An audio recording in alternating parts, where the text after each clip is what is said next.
Hello and welcome back to my YouTube channel. इसका नाम है B R Ambedkar biology classes. दोस्तों, मैं आप लोगों को एक बात बता देना चाहती हूँ। अभी अभी इस देश में, इंडिया में नई शिक्षा नीति लागू हुई है और इस नई शिक्षा नीति में सबसे अच्छी जो बात है वो है आपके स्किल पर बात की जाएगी, आपके स्किल डेवलपमेंट पर बात की जाएगी, आपको निखारा जाएगा। आप क्या बनना चाहते हो, आपको वो डिसीजन मिलेगा। तो मैं आप सभी दर्शकों का सबसे पहले बहुत बहुत स्वागत करती हूँ मेरे इस चैनल में, और मेरे साथ जुड़े रहें, लाइक करें और सब्सक्राइब करें। और मैं एक बात आप लोगों को बता देना चाहती हूँ, जिन्होंने भी मेरा साथ दिया, सब्सक्राइब किया, उनको बहुत बहुत शुक्रिया मेरे चैनल को सब्सक्राइब और लाइक करने के लिए। लेकिन मैं 2 महीनों से वीडियो आपको नहीं दे पा रही थी, इसके लिए मैं माफी चाहती हूँ आप सभी दर्शकों से। लेकिन मैं इसलिए नहीं बना पा रही थी क्योंकि मेरे सिस्टम में कुछ प्रॉब्लम, टेक्निकल प्रॉब्लम आ गई थी, जिस वजह से मैं वीडियोस आपको नहीं दे पा रही थी। लेकिन अब मैं आ गई हूँ and all the best to your future. जितने भी स्टूडेंट्स मेरे वीडियो को देख रहे हैं, और आप सभी के साथ अब मैं हमेशा जुड़ी रहूंगी, और जितना भी आपका सिलेबस जो छूट गया था वो मैं स्पीड अप करके, स्केल अप करके बहुत ही जल्दी आपको कंप्लीट करके दूंगी। तो चलिए, मैंने क्या करवाया था वो मैं पहले डिस्कस कर लेती हूँ। मैंने 12th क्लास का first chapter reproduction in organism खत्म करवा दिया था आप लोगों का। वो मेरे यूट्यूब चैनल में है। आप मेरे यूट्यूब चैनल को खोलेंगे तो आपको सारे वीडियोस एक चैप्टर के मिल जाएंगे।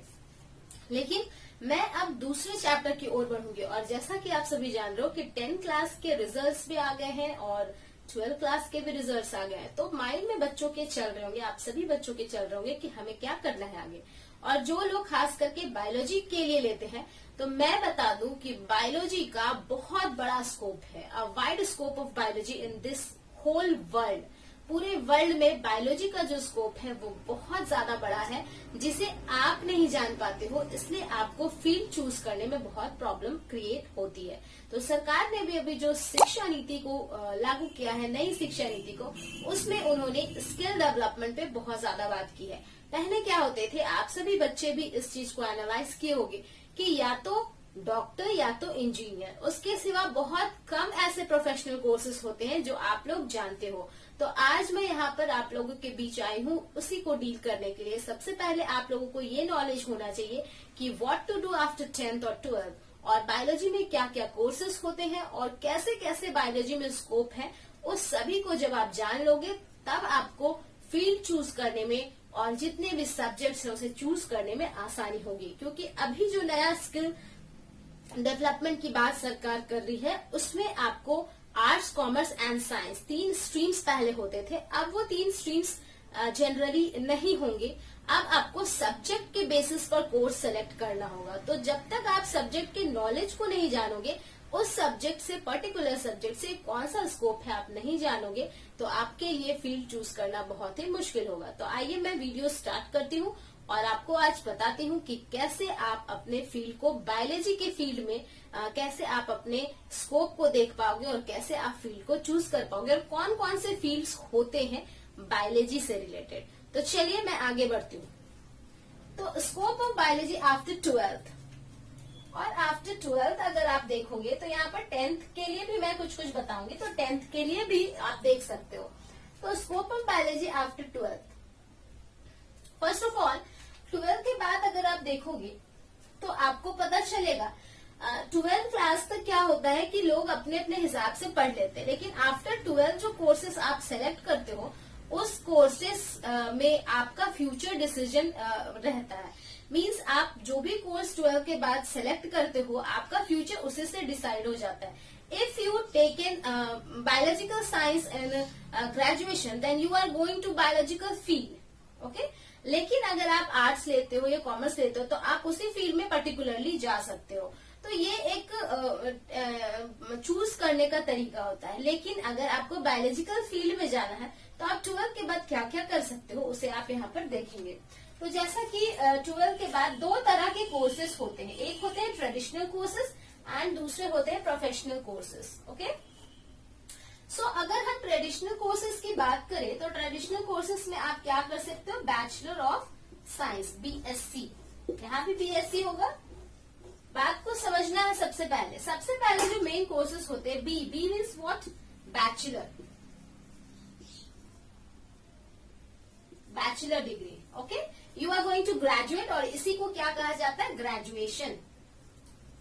Graduation. So you are now going to graduate. 12 के बाद आप क्या होने जा रहे हो, ग्रेजुएट होने जा रहे हो। तो आप क्या करोगे, ग्रेजुएशन करोगे। और बी मीन्स बैचलर, यानी इसको बैचलर डिग्री कहा जाता है। बात को समझिए, अभी आपका जो नई शिक्षा नीति आई है उसमें बीएससी जो है वो 4 साल के लिए कर दिया गया है। पहले हम जानते थे कि 3 साल का होगा, लेकिन अब जो आपका ग्रेजुएशन डिग्री होगा वो 4 साल का होगा। और इस 4 साल में आपके, अगर आपने 1 साल किया है तो आपको डिप्लोमा का डिग्री मिलेगा। अगर आपने 2 साल किया है तो आपको सीनियर डिप्लोमा मिलेगा। अगर आपने 3 साल किया है तो आपको फिर ग्रेजुएट का सर्टिफिकेट भी मिलेगा। और जो चौथा साल होगा वो इसमें रिसर्च का रहेगा। मीन्स आप 4th ईयर में यहाँ पर रिसर्च करते हो। तो अब आपको घबराने वाली कोई बात नहीं है। बहुत ऐसे बच्चे होते थे जो ग्रेजुएशन 4 साल या 3 साल का कंटिन्यू नहीं कर पाते थे। बहुत लोगों के घर में बहुत सारी इकोनॉमिकल प्रॉब्लम्स होती है, या फिर किसी को कोई बीमारी हो जाती है, जो 1 साल या 2 साल पढ़ के छोड़ देते हैं। तो पहले क्या होता था कि आप 1 साल या 2 साल करके छोड़ दोगे तो आपको क्या होगा, फिर से उसे कंटिन्यू करने का ऑप्शन नहीं दिया जाता था। आपको फिर से पूरा ग्रेजुएशन फर्स्ट ईयर से कंटिन्यू करना पड़ता था। लेकिन अब सरकार ने आपके लिए बहुत बड़ी खुशखबरी लाई है। अगर आपके साथ कोई टेक्निकल या कुछ प्रॉब्लम, कोई इश्यू आ जाता है तो आप 1 साल करके बाद में फिर जो साल आपके छूट जाएंगे ग्रेजुएशन में, उसे आप बाद में भी कंटिन्यू कर सकते हो। तो ये एक अच्छी खबर है आप सभी स्टूडेंट्स के लिए, तो इसको आप ध्यान में रख सकते हो। इसलिए आप जो सिलेक्शन करोगे सब्जेक्ट का वो बहुत मायने रखता है, बहुत ही इम्पोर्टेंट होता है।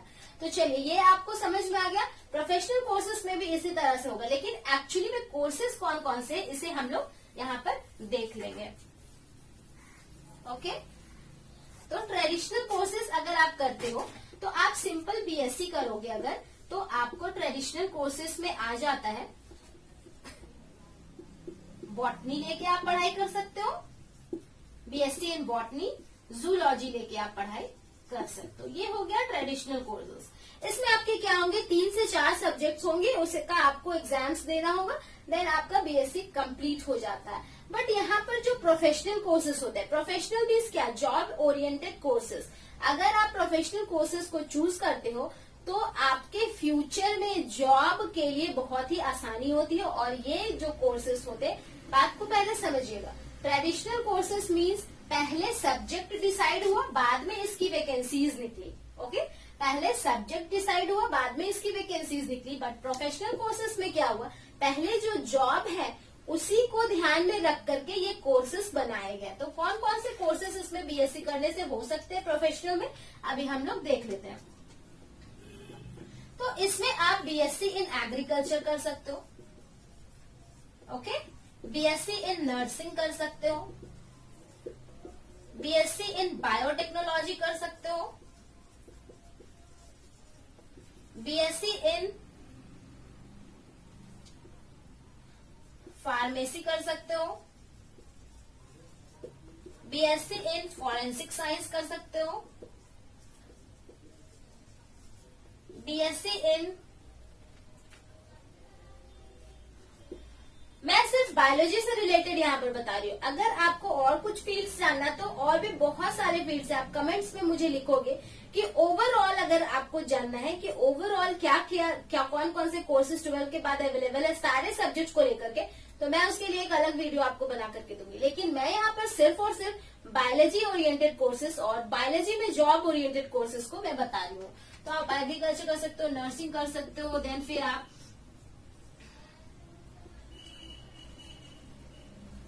बायोकेमिस्ट्री से कर सकते हो। ओके, तो ये सारी चीजें हैं। अभी यहाँ पर फिर आप क्या कर सकते हो, देखो प्रोफेशनल कोर्सेज में, इसमें ट्रेडिशनल कोर्सेज में क्या होगा कि पहले कोर्स डिसाइड हुआ था, बाद में इसकी जॉब वैकेंसीज निकलने लगे। ये बात को समझना होगा। प्रोफेशनल कोर्सेज क्या है, पहले जो जॉब होते हैं उनको देखते हुए ये जो प्रोफेशनल कोर्सेज है उसे डिजाइन किया गया। और जब आप प्रोफेशनल कोर्सेज कर लेते हो तो आप कभी भी ऐसा नहीं होगा कि आपको जॉब नहीं मिलता। आपको बीएससी के बाद भी जॉब मिल सकता है, आपको फिर हो सकता है किसी में एमएससी भी करना पड़ सकता है। तो मैं अभी इस प्रोफेशनल कोर्सेज को एक एक करके आपके पास डील करूंगी। तो अगर आप बीएससी इन एग्रीकल्चर कर लेते हो, ओके, एक और छूट गया, मैं उसे लिख लेती हूँ, माइक्रोबायोलॉजी बहुत इंपॉर्टेंट है इंडिया के लिए। ओके, सो ना बीएससी इन एग्रीकल्चर अगर आप कर लेते हो तो मैं बताती हूँ इंडिया में एग्रीकल्चर का बहुत बड़ा स्कोप है। मैं आपको बता देती हूँ आज के डेट में गांव, इंडिया जो है वो गांवों का देश कहा जाता है। गांव बहुत ज्यादा है यहाँ पे और गांव के वासी भी यहाँ पर बहुत ज्यादा है। लेकिन बावजूद उसके क्या होता है कि गांव में रहने वाले लोग अब पलायन करके, अभी आपने देखा होगा लॉकडाउन के दौरान जितने भी मजदूर है उनको आने में घर कितनी दिक्कत हो रही थी। तो वो क्यों हो रही थी? क्योंकि वो लोग माइग्रेट कर चुके थे, यहाँ से दूसरे शहर जाकर के काम के सिलसिले में वो जाते थे, क्योंकि यहाँ पर उनको जॉब नहीं दिखता था। बट मैं आप लोगों को बता दूं कि झारखंड में और पूरे इंडिया में एग्रीकल्चर का बहुत बड़ा स्कोप है, जिसे समझने के लिए लोगों को एग्रीकल्चर फील्ड में आना होगा। आज आप देखोगे एग्रीकल्चर के फील्ड में बहुत तकनीक का यूज हो रहा है, बहुत सारे टेक्नोलॉजीज का यूज हो रहा है, जिसको यूज करके अच्छे तरीके से खेती की जा रही है और इसमें काफी मुनाफा फायदा भी हो रहा है। अगर आप एग्रीकल्चर में जाओगे तो आप हाइब्रिड बीज सीड्स बना सकते हो, आप जीन्स को मैनिपुलेट करके एक नई तरह का वेराइटी का प्लांट बना सकते हो। तो बहुत ज्यादा स्कोप है एग्रीकल्चर फील्ड में और पढ़े लिखे लोगों को एग्रीकल्चर में आने की जरूरत है इंडिया में, तभी जाकर के ये जो पलायन हो रहा है वो नहीं होगा, रुक जाएगा। और इंडिया के लोग अगर खेती में पढ़े लिखे लोग अगर टेक्निकल खेती एकदम बहुत ही अच्छे से खेती करने सीखेंगे और टेक्निक कैसे उसमें यूज किया जाए, नया वेराइटीज कैसे बनाया जाए, हाइब्रिड प्लांट्स कैसे बनाया जाए, उस तरीके से अगर खेती करेंगे तो आज के डेट में इंडिया में बहुत स्कोप है। आप ही के घर गांव में बहुत स्कोप है। तो मैं आप लोगों को बोलूंगी कि आप दूसरे के इंडस्ट्री में जो काम करने जाओगे, अगर आपके पास बहुत फील्ड है, आपके पास बहुत घर में जमीन है और बहुत अच्छा स्कोप है, अगर पानी की सुविधा सब कुछ अच्छी है, तो मैं आपको राय दूंगी कि आप मालिक बनो और एग्रीकल्चर फील्ड में जाओ। एग्रीकल्चर से बीएससी करो और आपका फ्यूचर आपके हाथ में। आपको मालिक बनने से, आपको बिलियनियर मिलीनियर बनने से कोई नहीं रोक सकता है। बहुत बड़ा स्कोप है इसका। दूसरा आते हो नर्सिंग में। लड़कियों के लिए खास करके नर्सिंग बहुत ही अच्छा फील्ड होता है। बीएससी नर्सिंग अगर आप कर लेते हो तो आपकी जॉब तुरंत हो जाती है। किसी भी बड़े हॉस्पिटल्स में या कहीं भी आपकी जॉब आराम से हो जाती है और वो सरकारी हो जाती है, गवर्नमेंट हो जाती है। तो आपका बहुत बड़ा स्कोप है नर्सिंग फील्ड में। नर्सिंग फील्ड में अगर आप जाओगे तो एएनएम, जीएनएम दो तरह के कोर्सेज भी होते हैं और भी बहुत सारे होते हैं, OT technician, operation theatre technician, और भी बहुत तरह के कोर्सेज होते हैं। तो आप इसमें अपना जिसमें इंटरेस्ट होगा उसमें आप कर सकते हो। अगर आपको नर्सिंग और इस लाइन के बारे में थोड़ा और ज्यादा जानना है तो आप इसे कमेंट में लिख कर देना, तो मैं एक अलग से वीडियो बना दूंगी। तो चलिए, अब बायोटेक्नोलॉजी आप देख रहे हो। आप आज के डेट में अभी आप देख रहे हो कि कोरोना वायरस का वैक्सीन जो ढूंढ रहे हैं बड़े बड़े कंपनियां, तो वो कौन ढूंढ रहे हैं? जो बायोटेक पढ़े हुए हैं। खास करके बायोटेक कंपनियां जितनी भी हैं इंडिया में, वो सभी लगी हुई है कोरोना वैक्सीन को निकालने में। तो बायोटेक का बहुत बड़ा स्कोप है। आज पहले इंडिया में उतना स्कोप नहीं था, लेकिन आपको ये समझ में आ रहा होगा कि जब से ये कोरोना वायरस आया है तब आपको पता, आपने भी न्यूज देखा होगा, बहुत सारी चीजें आई होंगी जिसमें आपने बायोटेक करके बहुत सारा नाम सुना होगा। तो बायोटेक करने वाले जो बच्चे होते हैं वही ये सब काम करते हैं, वैक्सीन बनाना, नई तरह की दवाइयां बनाना, नई नई टेक्नोलॉजीज को लाना। तो ये सारे काम होते हैं बायोटेक्नोलॉजी में। तो ये भी आप कर सकते हो। फिर है फार्मेसी। फार्मेसी बहुत ही अच्छा फील्ड है। दवा का दुकान, अगर आप कुछ भी नहीं करोगे तो आप अपने घर गांव में भी दवा का दुकान खोल के आप आराम से पैसे कमा सकते हो। और दवा के फील्ड में, केमिकल इंडस्ट्रीज में दवा के जो दुकान होते हैं या दवा बनाने वाली जो कंपनियां होती हैं, उसमें बड़े बड़े स्केल में नौकरियां आती हैं। तो आप फार्मेसी करोगे तो वहां पर आपके जॉब्स लगेंगे। फिर है फॉरेंसिक साइंस। आपने सीआईडी देखा होगा, एसीपी प्रद्युमन को। तो जब आप सीआईडी देखते हो तो सीआईडी में आपको याद होगा डॉक्टर सारुंखे नाम का एक व्यक्ति रहता है जो कि लैब में काम करते रहता। तो वो क्या है? फॉरेंसिक साइंटिस्ट है। वो क्या है? जब आपने देखा होगा कि पुलिस जो होते हैं वो जितने भी एविडेंस होते हैं, जितने भी सबूत होते हैं, उसे कलेक्ट करके उस लैब में जाकर के देते हैं। और वो डॉक्टर सारुंखे जो है, वो डॉक्टर सारुंखे एंड डॉक्टर सारिका, वो दोनों कौन है? फॉरेंसिक साइंटिस्ट है। वो लोग क्या करते हैं? सारे चीजों को, सैंपल को कलेक्ट करके उनसे सबूत में से सब कुछ ढूंढने का काम करते हैं। तो ये काम इसमें होता है। फिर है बायोकेमिस्ट्री। आपका डीएनए का काम, प्रोटीन का काम कैसे होता है, ये सारी चीजों पर अगर आपको काम करना है और इन सारी चीजों पर अगर आपको इंटरेस्ट है तो आप बायोकेमिस्ट्री चूज कर सकते हो। देन फिर है माइक्रोबायोलॉजी। माइक्रोबायोलॉजी का बहुत बड़ा स्कोप है इंडिया में। माइक्रोबायोलॉजी एंड एग्रीकल्चर, ये दो चीज, और ये नर्सिंग, ये सब चीजों का बहुत ज्यादा स्कोप है इंडिया में। मैं बता रही हूँ, माइक्रोबायोलॉजी मीन्स आपको छोटे छोटे माइक्रो ऑर्गेनिज्म के बारे में आपको स्टडी करनी है, जैसे बैक्टीरिया, वायरस, फंजाई, एल्गे। तो इन सब चीजों पर अगर आप काम करने में इंटरेस्टेड हो और आपको लगता है कि नहीं मैं इन सब चीजों से बहुत कुछ कर सकती हूँ, तो आज के डेट में माइक्रोबायोलॉजी का बहुत बड़ा स्कोप है। डेयरी इंडस्ट्री में पास्चराइजेशन हो रहा है, पास्चराइज्ड मिल्क, क्रीमी मिल्क, आपने बहुत सारा सुना होगा। अगर अल्कोहल बनाया जा रहा है तो वहां पे भी आपको माइक्रोबायोलॉजी का रोल होता है। फिर कहीं भी आप देखोगे कि फर्मेंटेड प्रोडक्ट्स बनाए जा रहे हैं या बहुत सारे ऐसे दवाइयां भी बनाई जा रही हैं जो माइक्रो ऑर्गेनिज्म से बनती है, एंटीबायोटिक्स बनाए जा रहे हैं। तो ये सारी कंपनियां में आपकी जॉब लग सकती है, आप अपना इंडस्ट्री भी खोल सकते हो। तो आपके पास प्रॉपर नॉलेज होगा तब। तो ये होता है माइक्रोबायोलॉजी। तो आई थिंक आप लोगों को अब क्लियर हो गया होगा कि ट्रेडिशनल कोर्स क्या होता है, प्रोफेशनल कोर्स क्या होता है। मैं बता रही हूँ आप लोगों को, ये बस एक, मुझे क्योंकि वीडियो ज्यादा लंबा नहीं बनाना इसलिए मैंने कुछ कुछ इसमें लिखा। अगर आपको और डिटेल में कुछ और जानना है या फिर आपको ओवरऑल 12 के बाद सारे सब्जेक्ट को मिला करके जानना है तो आप कमेंट बॉक्स में जरूर लिखें। मैं आपके लिए एक और वीडियो बनाऊंगी सारे सब्जेक्ट्स को इंक्लूड करके कि 12 के बाद सारे सब्जेक्ट्स को अगर ले लिया जाए तो क्या क्या हम लोग कर सकते हैं, या फिर आपके पास और कोई क्वेरी है तो आप आराम से कर सकते हो। और मैं एक बात बता दूं, अगर आप प्रोफेशनल कोर्सेज में जाते हो तो पर्टिकुलर आपका 4 ईयर का अगर बीएससी होगा तो पर्टिकुलर 1 साल में आपको 16 एग्जाम देने होंगे, 8 इंटरनल 8 एक्सटर्नल। तो इस टाइप के एग्जाम्स होते हैं। तो आप अगर इतने मीन्स अगर आप इससे कंपैरिजन करोगे अगर प्रोफेशनल कोर्स का, तो इसके कंपैरिजन में इसमें आपको ज्यादा एग्जाम्स देने होते हैं, ज्यादा दिमाग, तो आपका दिमाग जो है वो बहुत ज्यादा बढ़ता है और आपकी जो सोचने समझने की जो शक्ति होती है वो बहुत ज्यादा इम्प्रूव कर जाती है। तो इसलिए आप अगर बाद में जाकर गवर्नमेंट जॉब की तैयारी या यूपीएससी की तैयारी या कुछ भी आप करना चाहते हो तो आप आराम से कर सकते हो, क्योंकि आपका दिमाग ऑलरेडी उन सब चीजों को फीड करने की आदत आपके दिमाग को हो जाती है। और आप अगर यही ट्रेडिशनल कोर्सेज में जाते हो तो साल भर में 2 या 3 एग्जाम दोगे आप, तो आपका माइंड ऐसे ही स्लो हो जाता है, तो आप नहीं कर पाते हो। आज के डेट में अगर आप देख लेना, यूपीएससी भी जो लोग निकाल रहे हैं वो लोग या तो साइंस के फील्ड से रहते हैं, बहुत ज्यादा साइंस के फील्ड से ही रहते हैं जो टॉपर्स रहते हैं, और रेयर केस में आर्ट्स वाले लोग रहते हैं।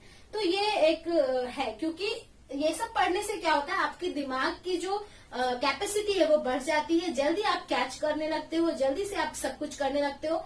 तो आपको लिखने की, समझने की, पढ़ने की क्षमता जो है, कैपेसिटी जो है वो बहुत बढ़ जाती है, इम्प्रूव कर जाती है। तो इस वजह से ये सब कोर्सेज चुनने का बहुत फायदा है। और मैं आप लोगों को बता दूं, जिन बच्चों को ये समस्या है कि पैसे का क्या है, इकोनॉमिक प्रॉब्लम है, तो मैं बता दूं कि इन सब कोर्सेज में पैसे थोड़े ज्यादा लगते हैं, लेकिन आपको स्कॉलरशिप की सुविधा भी दी जाती है। आपको पूरा का पूरा पैसा स्कॉलरशिप के जरिए वापस हो जाता है। तो इसलिए घबराने की कोई बात नहीं, थोड़ा सा रिस्क लेना है और आपका फ्यूचर आपके हाथ में है। ओके, सो मैं उम्मीद करती हूँ कि ये वीडियो आप लोगों को अच्छा लगा होगा और कुछ समझ में जरूर आया होगा कि 12 के बाद हमें क्या करना चाहिए। तो ये है। अब मैं इसके बाद क्या करूंगी कि 12 क्लास का जो नेक्स्ट चैप्टर है उसे मैं बनाऊंगी आप लोगों के लिए, और मैं अब कंटिन्यू आपके बीच आते रहूंगी। So keep study, stay safe at home, and best of luck for your future. Thank you. Bye bye.